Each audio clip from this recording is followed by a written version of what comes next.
chances, we didn't sort of work them enough. But got through, and that's all that matters. Sometimes you just have to do whatever's required to get a result, and we've gone and done that today. And Dom, getting through on a penalty shootout, see the big celebrations at the end there with the guys.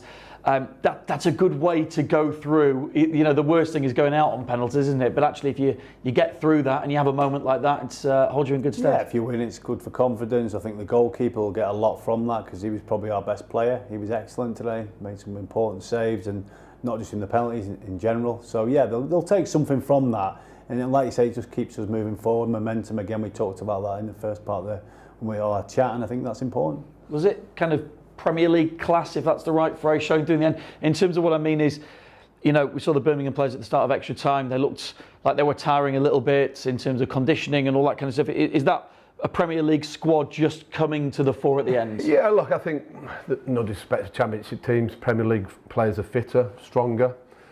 I think ultimately as well, when you looked at our finish in 11, it's not far off, which is our go-to starting 11 on a match day in the Premier League. So all the players have got the quality, they've got the resilience, they've got the mental strength. Of course, when you go into penalties, it's a look of the draw, who's got the bottle. But when you've got your key players on, they can handle the pressure, and that's proved the case today. And we're saying as well, you know, none of our players missed a penalty, which is never a great feeling. But 4 taken, 4 required in the end, and they all took them really well. Very well, yeah. Like me and Simon weren't renowned for taking penalties. I don't think we wanted them back in our day. But no, listen, the lads did very well. It takes that, like you say, that ball to step up and smash it like we did, and you know, for Brendan as well. Lovely finish, just did dim with the eyes a little bit. Great. The only thing probably you boys didn't put your hands up for in a game was, yeah, I'll take a penalty, yeah. Normally 2 steps back, weren't we? Yeah.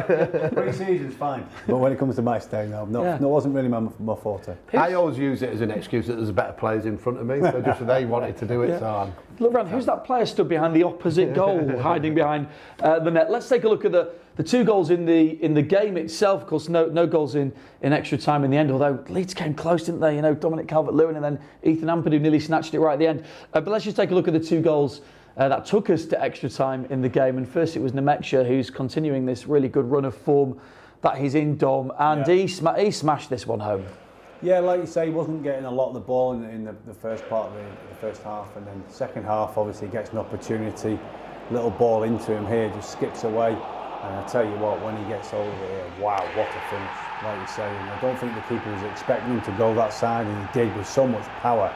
Just a brilliant finish, and like you say, for someone who's not been on the pitch that long and not had many chances, to get the ball now and do what he does here, wow, it skips away from a player, takes a touch, wallop, have some of that. Great finish. And Simon, you know, with forwards, you want them scoring goals. You want them contributing, but you want them scoring goals. Dominic Calvert-Lewin, Noah Okafor, Lucas Nemecha, all of them are chipping in with goals and contributions. That's what you want from the forward line. Ultimately, that's what they're judged on, the career they can and the seasons when they're playing. They can have really good seasons and not score too many times, and they will be found critical of their output of the number of goals. But Nemecha, since he's been at the club, he gives the club something different, the team something different. He's strong, he's powerful, staying fit has been a question that's been asked about him. But when he's on his day, he's a big, strong boy that can hold people off, and he pucks his foot through these opportunities. And with the balls that they are in this modern day, that the fly past and the keeper did have no chance. And perfect way to start the second half. I think we were all honest in the fact that Birmingham potentially would have been a little bit hard done by had they lost that 1-0 in the end. They left it pretty late, Dom, but they did get the goal through Patrick Roberts, who of course in that moment was celebrating, but then blasted one over the bar, so he'll probably be remembering his day for that, unfortunately for him. But you know, could Leeds have done more maybe in terms of getting out there to try and block the shot? Dom, how did you see it right at the end of the game? Yeah, I know everyone's slightly tired, but you've got to get up to the ball even in them final moments, and when you don't do that at any level, this is what happens. Obviously you can see if Roberts hits it there, it's obviously took a deflection, and from James Justin. He's been unlucky because he's been outstanding, but like you say, as soon as the ball hit, you know what he's going to do, he's hit it, and he's put his head on it, and like you say, the goalie can see that clearly, but because he's got his head on it, he's doing that, he's trying to clear it, isn't he? But he gets a little bit, probably not enough on it, if you want to say that, Simon. Yeah, look, as I said, he's in line with it, and if he doesn't head it, it goes straight through to Perry. Yeah. But as a defender, you've got to put yourself there, and he just doesn't get full contact on it, does he? And ends up in back in that, and it obviously leads to extra time. But we go into extra time and it ends up being a bit of a scrappy open game. We got a few opportunities, a few breaks without getting clear-cut chances, that final pass, that final execution of sort of finishing the chance. But when it goes to the lottery of the penalties, you're waiting for big moments, big people to come to the forefront, and the goalkeepers produced that today. OK, let's head back to the ground and get the thoughts of our commentary team. Leeds are in the last 16. Another fixture to fit in towards the diary. So let's cross to Bryn Law and Tony DeRigo to get their post-match thoughts.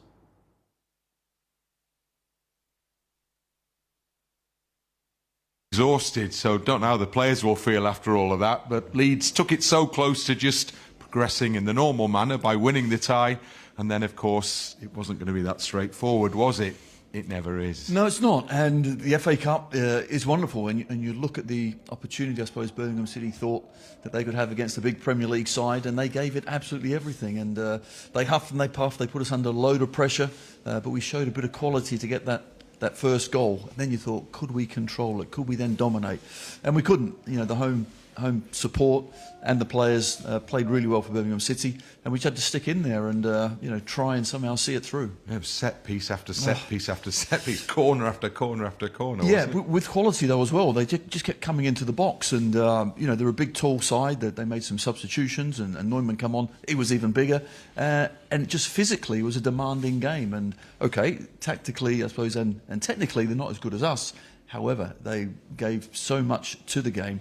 A lot of their boys had, cramp and what have you. They can be proud of themselves, but we just somehow had to see those moments through and hang on in there. As we await the arrival of Sean Longstaff, who appears right on cue. And in he comes. Well done, Sean. Come on, Sean. In the middle there. Good stuff. So go on then, talk us through that one. That was a long old afternoon, wasn't it? It felt long, Jesus. No, I think it's one of them where after I think you feel in a strange way, you feel better winning a game like that than sometimes you go to Derby and you win convincingly and at the end it's sort of a stroll. But for the satisfaction you get after probably not playing the best and not being at our top level, but I thought the compete and the desire to keep the ball out of our net for the majority of the game was unbelievable. And then in the big moments, Lucas was excellent, and all the penalties went in this time, unlike Sheffield Wednesday, so that was a bonus. I mean, it was a proper cup tie, wasn't it? Yeah, it was. It was a really tough game. I think being here a couple of times now, and it's been really tough. I think, for some of the new lads, maybe it's a bit of an introduction to the FA Cup, and just because teams aren't in the Premier League, there's still lots of good teams in the country, and but I thought everyone was in a different type of way. I thought everyone was really good today. Like I said before, I thought we competed really well, and ultimately these games are never pretty, and no one ever asks sort of how you done it. They're just sort of happy that it is done, and like I said, buzzing that we'll go through. I think we got exactly what we expected, didn't we? Just a tough physical battle there. Some big boys as well. Yeah. Set pieces were flying in there. Just had to be brave. Yeah, of course. I thought Seb and Yaka, especially in the first half, I thought were really good. JJ as well. Obviously Gabby was as well, but I thought the two centre halves were excellent, just in terms of dealing with a lot of pressure, and they were very direct. Sort of any time there was a foul, it was getting launched into our box, and I thought we defended it on the whole really well. Obviously their goals a deflection as well, which is a bit of a killer, but I think for us, like I said before, you sort of move on to the next round and you're happy to be in the hat, and then so we get the next round and hopefully can progress again. I mean, the shootout was immaculate as it turned out, wasn't it? It was pretty perfect. Like I said, sort of the Sheffield Wednesday one wasn't ideal at the start of the year, so I think to put that to bed, and obviously for me and Dom both missed in that one, and at least we both scored today. So we weren't going to say that. I was thinking it walking up, don't worry. But like I said, the penalties were really good, and Lucas made sort of lots of big saves throughout the game. So I think actually when it went to penalties, we're probably more confident, because I thought Lucas was playing really well. So I thought if we can score ours, he'll definitely save one or two, and that's how it ended up being. To have it at the Leeds end as well, you have this fantastic, huge away army following you today, and it meant a lot at the end to players on the pitch, fans off it. Yeah, it's massive. I think cup runs are special, and I think the further you go in the competitions, the more people sort of get excited about it. And I think, I don't know how many was there today, but probably 4,000 or 5,000, whatever it was. It's unbelievable. 12 o'clock kick-off on a Sunday is, they're a really special set of fans, and obviously, like I said, we've played better and gave them a bit more to shout about, and whatever else. But I think it's in a weird way to win that brings the group even closer together, and we've had to fight for everything. And you could see the togetherness and how much we did stick together. And yeah, like I said, for the fans, it was a great day in the end. Who next then? Newcastle at home? I'd like, to be honest, whoever, I'd obviously like to play Newcastle, knock them out, knock another good team out. But yeah, like I said, you can never be too picky, can't you? Obviously, try and stay away from the big boys, and hopefully they get each other, and then never know what can happen. Well done. Thank you very much. Well done. Good stuff. Thank you. Well played. We will find out on Monday tea time, the draw for the next round of the Cup. Only 16 teams will remain. And for Leeds, it's a trip back up from Birmingham, only to do a trip down to Birmingham on Saturday. Just a couple of miles down the road from St Andrews will be Villa Park. Big game that in this run of fixtures, FA Cup aside that we've had, that's a slightly different kind of thing. But this run of fixtures that we knew were going to be tough. And so far, we've got the points against Forest, got a point at Chelsea. Villa Park next, Simon. Yeah, well, it's a big game. Villa have had a great season so far. Not been great recently. In the last month or so, results have sort of not gone their way. So the big thing is that the club and the team and the squad are going into the next game full of confidence again. The momentum, keep using that word, momentum. Going into this game, winning the game, moving on to the next one. They can't come quick enough when you're winning football matches. Yeah, back to league action, Dom. Looking forward to that one. Yeah, obviously, I think, like you say, as Simon mentioned, Villa aren't on the great form at the minute, hasn't been brilliant, but we know they've got a great squad, great set of people at Villa. And yeah, listen, difficult game, but I think after another result today, gives us a little bit more confidence. So yeah, we'll go and do our best to try and get another result. Okay, thanks guys, really appreciate your company in the studio. Daniel Farker will bring you his reaction on the Leeds United app and the YouTube page as well. For those who were complaining of a midday kickoff on a Sunday, well look, it's just gone 3 o'clock and we're still going, so no complaints there. Into the hat for the next round. Details on Monday, of course, and we'll be back on Matchday Live on Saturday for the trip to Villa Park.